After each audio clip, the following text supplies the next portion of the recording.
Best varicose veins చికిత్సనే పొందండి. నొప్పి లేని చికిత్స కోసం సంప్రదించండి ఎబిస్ హాస్పిటల్.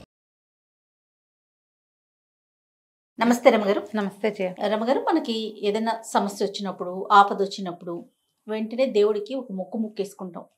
భగవంతుడా, నన్ను దీని నుంచి గట్టెక్కించు, ఇది చేస్తాను, అది చేస్తాను, ఎవరికి తోచిన విధంగా వాళ్ళు ఒకసారి మాట్లాడుకున్నాం ఈ విషయం.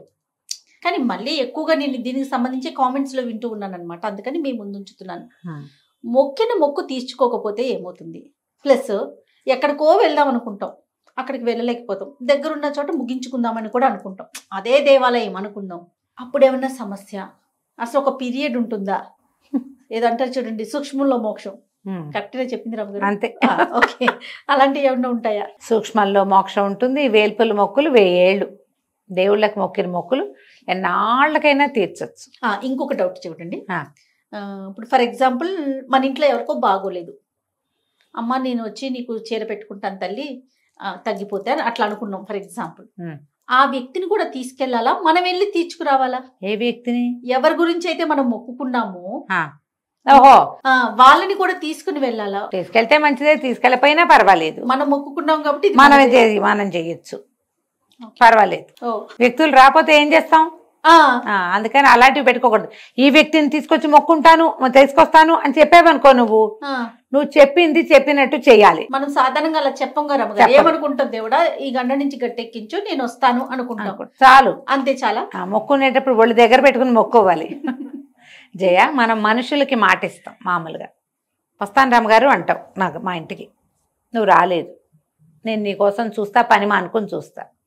నువ్వేం చేస్తావు? మర్నాడో ఆపోటేనో, సారీ రామగారు రాలేపోయాము, అదేదో వాళ్ళు వచ్చారు వీళ్ళు వచ్చారు, అది అయింది, నాకే ఏదో అయ్యింది, తలనొప్పి తీసుకొచ్చింది, చెప్తావా? చెప్పవా? చెప్తాను కదా. నువ్వు చెప్పలేదనుకో, రేపొద్దున్న నన్ను ఫేస్ చేయగలవా నువ్వు? నేనేమంటాను నిన్ను, ఈ జయ ఒకటి వస్తారంటుంది రాదు, ఈ అమ్మాయి వల్ల నా డే అంతా పాడైపోయిందని నేను ఎన్నేళ్ళైనా దాన్ని మర్చిపోను. అంతే కదా. ఏమిటి వెధవ, ఒక్క పూటకి, ఒక్క గంటకి, ఒక్క లుక్, ఒక్క విజిట్కి మనం వదలం ఎవరిని.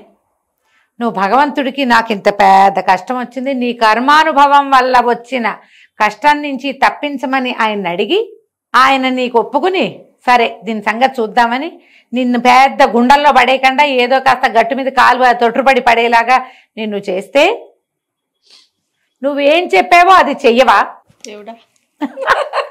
చెయ్యొద్దు కదా, చెయ్యాల్సిందే. మానేస్తామని అంటే ఎట్లా? తీర్చకపోతే ఏమవుతుంది అంటే, అసలు నిన్నెవడు మొక్కోమన్నాడు? ఏం కాదు, అలాంటివి ఏమి ఉండవని రాశారు. మొన్న బోల్డని కామెంట్లు చదివాను నేను దాని మీద. ఏం కాదు, వీళ్ళు అలాగే నేనేం భయపెట్టట్లా, భయపెట్టను, అసలు నేను భయపెట్టను.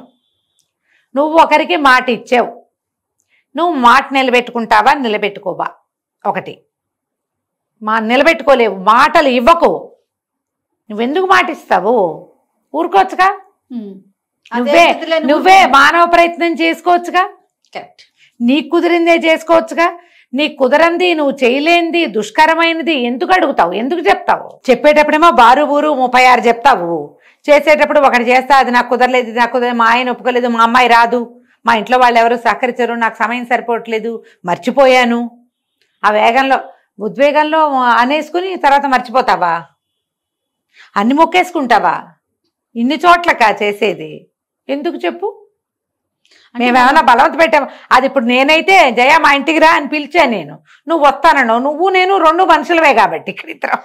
ఇప్పుడు భగవంతుడు నిన్ను అడగలేదుగా, అస్సలు నువ్వే పోయి ఆయన వాకిట్లో నుంచి అడిగావు కదా, అవునా? తీర్చాలి, ఇంతే, శిలాశాసనం ఇది. తీర్చకుండా కుదరదు. దానికి అమెండ్మెంట్లు ఏం చేసుకుంటామమ్మా?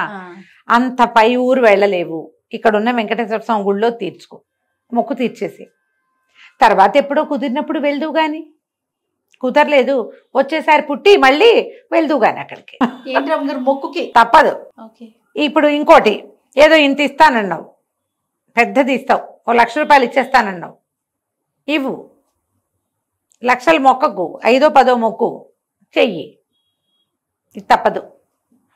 ఇది అంటే వీళ్ళనే తీసుకెళ్ళాలా, పిల్లాడి కోసం మొక్కున్నాను పిల్లాడిని తీసుకెళ్ళాలంటే కుదిరితే పిల్లాడిని తీసుకెళ్ళు, లేకపోతే నువ్వు వెళ్ళు, తీర్చవలసిందే, అందులో ఎటువంటి మార్పు లేదు.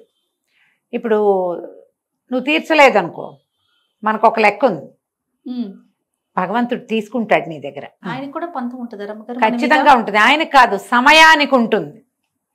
నువ్వు ఒక ఈయనకి ఇస్తానని చెప్పినప్పుడు ఆ, నువ్వు ఇచ్చి తీరకపోతే ఇచ్చేలాగా నిన్ను చేస్తుంది అది సమయం. భగవంతుడికి పంతం కాదు, ఇది కాలానికి పంతం.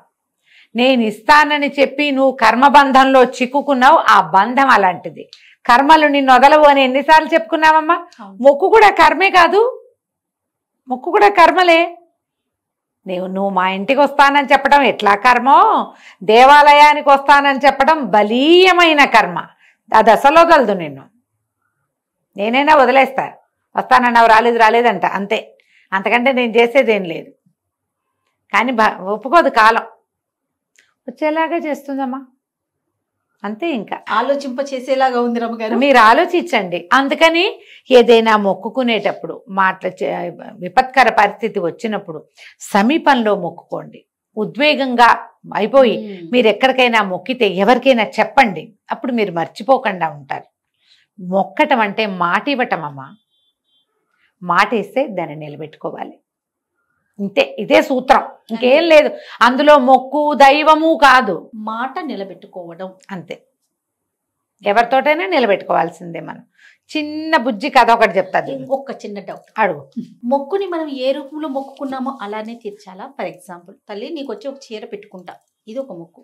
లేదా ఒక 10 కొబ్బరికాయలు కొట్టుకుంటా, ఇది ఒక మొక్కు. లేదా అన్నదానం చేస్తాను, దానికి సంబంధించి దేవాలయానికి ఏదో కొంత ఇస్తాను. దీన్ని మనం రూపాలు మార్చుకోవచ్చా? ఇలా ప్రత్యేకంగా విషయం చెప్పినప్పుడు విషయంగానే చేసేయాలి. ఓకే. ఇందులో మొక్కోటానికి ఇంకో మంచి విధానాలు ఇంకోటి చెప్తా చూడు. నీకు ఎవరినైనా గుడికి తీసుకెళ్తానని మొక్కుకోండి. ఒక యాత్ర చేయిస్తాను ఎవరితోటైనా. ఓకే. చాలా మొక్కుతారు కదా, అవిస్తా ఇవిస్తాన్ని. ఎవరైనా ఒక కుటుంబానికి యాత్ర చేయిస్తాను, నీ దగ్గరికి వాళ్ళని తీసుకొస్తా. వాళ్ళకి డబ్బులు ఉంటే ఉండుండొచ్చు, లేకపోతే లేపవచ్చు. ఎవరైనా సరే ఒక ఫ్యామిలీ మొత్తాన్ని మీరు తీసుకెళ్ళాలి అక్కడికి. ఒక ఫ్యామిలీ, ఓ భార్య భర్త 2 పిల్లలు, వాళ్ళకి టికెట్లు పెట్టండి, భోజనం ఖర్చులు మీరే పెట్టండి, ఏర్పాట్లు మొత్తం మనం చూసుకుని తీసుకెళ్ళి. ఎంత బాగా పనిచేస్తుందో జయ ఇది.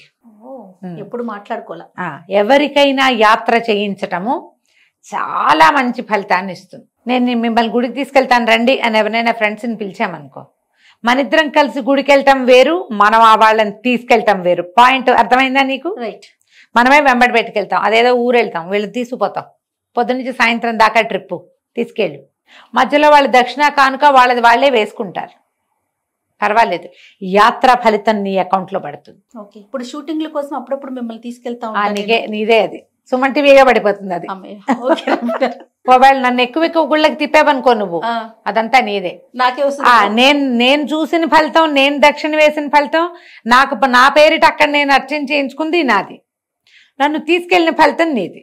ఓకే, బాగుంది కదా పాయింట్. నెక్స్ట్ వీక్ నుంచి వరుసగా టెంపుల్ షూట్స్ పెట్టుకున్నాం. నెలకు 5-6 టెంపుల్స్ తీసుకెళ్ళండి మరి. అదే కదా, బోల్డంత పుణ్యం వస్తుంది మీ అకౌంట్ లో. సో ఇది ఒకటి ఉంది, యాత్రా ఫలితం చాలా మంచిది. ఇది ఒక మొక్కుగా మనం మొక్కుకోవచ్చు. ఏదైనా ప్రాబ్లం పూర్వకాలంలో అందుకే తండోపతండాలుగా యాత్రలు అట్లా అంత గుంపుగా గుంపు తీసుకెళ్లే వాళ్ళు కదా. ఒక ఫ్యామిలీ మిగిలిన వాళ్ళందరినీ తీసుకెళ్తాలు ఉండేవి అప్పుడు. బాగుంది రమ్మగారు. ఖర్చులు పెట్టుకుని మనమే తీసుకెళ్తాం. ఓకే, చేయొచ్చు అట్లా. అయితే కథ చెప్తా చూడు. దీని మీద ఒక కథ కూడా ఉంది. దీని మీద ఈ మొక్కు మానేయటం మీద చెప్తా, బుజ్జి కథ. కానీ మిమ్మల్ని ఆలోచింపజేస్తుంది అది గ్యారంటీగా. ఒక ఊళ్ళో ఒక పిసినారాయన ఉండేవాడు. ఆయన చాలా లెక్క. పిల్లాడు ఉన్నాడు, వాళ్ళకి ఒక 10 ఏళ్ళ వాడు. వాడికి వేలు మీద ఏదో కణుపు వచ్చింది. ఎప్పటికీ తగ్గల, ఎన్ని మందులు వాడినా తగ్గల. ఏదో దైవాపచారం జరిగిందని భార్య ఘోష పెడుతుంటే ఆంజనేయ స్వామికి వాళ్ళ ఊళ్ళో పెద్ద గుడి ఉంది, ఆయనకి దండం పెట్టాడు. వాళ్ళ ఇలవేల్పు వాళ్ళకి ఒక కులదైవం. దండం పెట్టి, ఆంజనేయ స్వామి బంగారు తండ్రి, నువ్వు ఎక్కడుంటావో నాయన, నా పిల్లని రక్షించు, వీడు వేలు కొట్టేస్తారు ఏమిటోను, మరి నీకు వడమాల వేయించి అప్పాలు పోయిస్తాను నాయన అని దండం పెట్టుకున్నాడు. స్వామివారి మహత్యంతో మెల్లిగా వేలేటగో తాపిగా తగ్గుమొహం పట్టింది. వేలు కొట్టేయాల్సిన పని లేకుండా గోరు ఊడిపోయింది.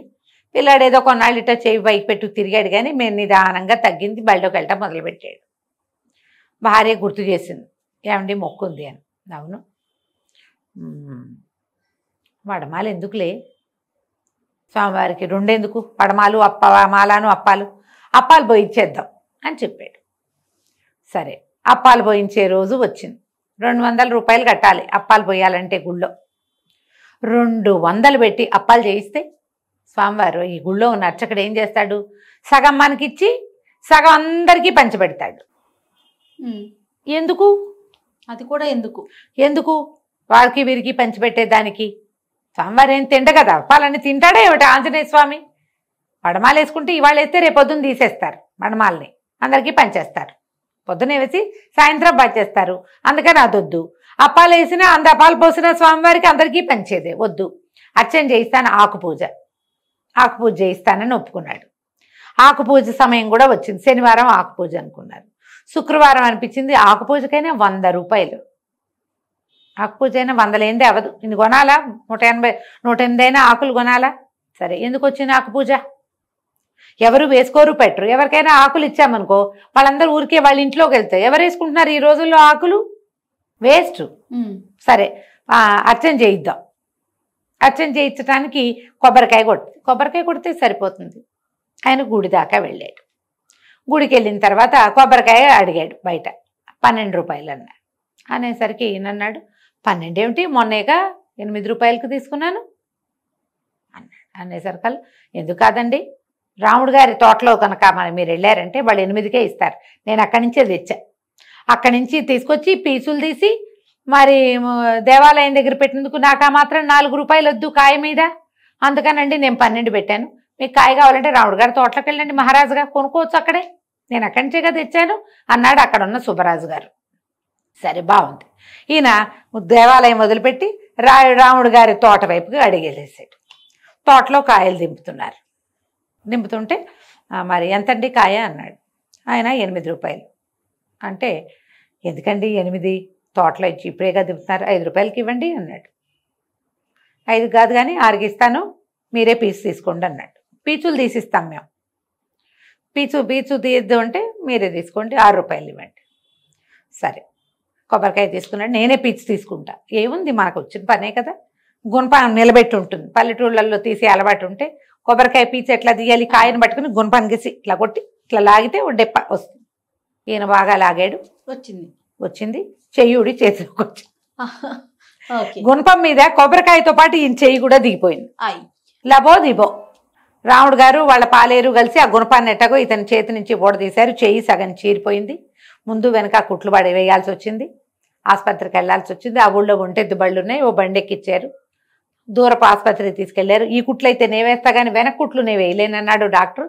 దీనికి పట్నం వెళ్ళాలి, పెద్ద గవర్నమెంట్ హాస్పిటల్స్ ఉన్నాయి అక్కడే పోయారు. సింపుల్గా 500 రూపాయలు అయినాయి. అరిచేయి అంతా కుట్లు వేసుకుని తిరిగి వచ్చాడు. 4 రోజుల పాటు ఆయన ఒక్క పని కూడా పనికిరాడు. ఆ తర్వాత ఎప్పుడు చేయి చూసుకున్నప్పుడల్లా ఆయనకి బాధగానే ఉండేది. ఇది ఎక్కడ మొదలైంది? 250 రూపాయల అప్పాల దగ్గర మొదలైంది. 500 ఆంజనేయ స్వామికి ఇచ్చేసి ఉంటే నీ మొక్కు తీరేదా? మాట ఇస్తే నిలబెట్టుకోవద్దు ఖచ్చితంగా. చివరికి 500 అయ్యి చెయ్యి పోయి నువ్వు మొక్కు తీర్చనిది నీ మీదే ఉండిపోయింది. 4 రోజుల పాటు ఉండిపోయి ఇంత పోయి ఇది పోయినా పోనీ అప్పక్కడ మొక్క అక్కడ తీరిపోయిందా అంటే అది అక్కడే ఉంది, ఇది వచ్చింది. అంచేత ఆలోచించి మొక్కులు మొక్కండి. మొక్కులు తీర్చవలేను. మొక్కులు తీర్చకపోయినా పర్వాలేదని మీకు ఎవరైనా చెప్తే మిమ్మల్ని మాట తప్పమని చెప్తున్నట్టు. అంతే కదా. మాటకి మనం ఎంత విలువిస్తాం రమ్మగారు? ఇవ్వద్దు మరి కదా. మాట ఇస్తే చెయ్యాలి, లేదా ఎక్స్క్యూజ్ చెప్పుకోవాలి. మనుషులకి ఎక్స్క్యూజ్, భగవంతుడికి నో ఎక్స్క్యూజ్. నేను ఇక్కడ ఒక్క అమెండ్మెంట్ చెప్తా, ఇది నా సొంత ఐడియా.